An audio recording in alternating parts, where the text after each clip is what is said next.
What about those people who never had the opportunity to hear about Jesus? Right, if he died for everyone's sins, you know? Great question. I do not know specifically how God will judge those who never heard about Jesus, because Jesus never specifically answered the question. And obviously my knowledge is limited to what Jesus said. But Jesus makes 5 points that apply to your excellent question. First point, Jesus insisted that God's character is just. Because of that, nobody's getting ripped off. No one's going to be judged unfairly, because God, the judge, is just. So they couldn't have went to hell then, if that's true. All right? Second point, Jesus insisted the only reason people go to hell is because they choose to live their life separate from God. In other words, no one's going to hell because they didn't hear about Jesus. No one's going to hell because of lack of information. Nobody.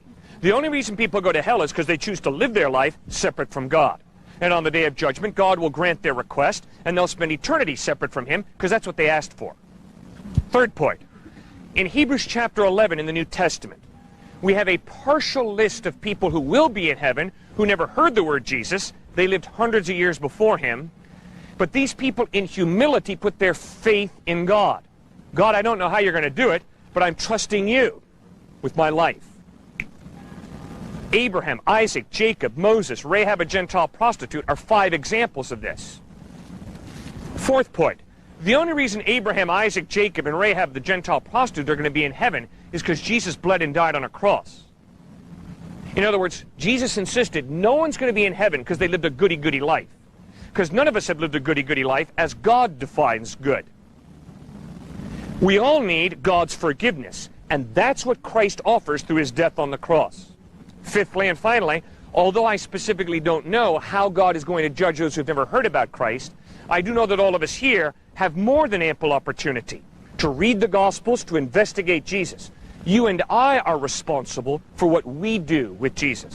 Right, I was going to say he does fault some people for not trying to find out about him. Correct. Doesn't he? Okay.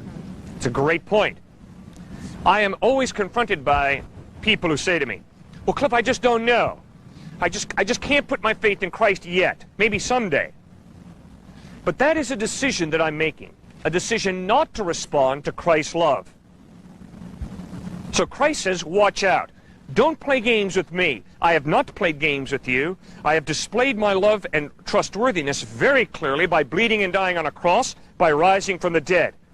So don't get caught in agnosticism. Well, I don't know, I don't know, I don't know.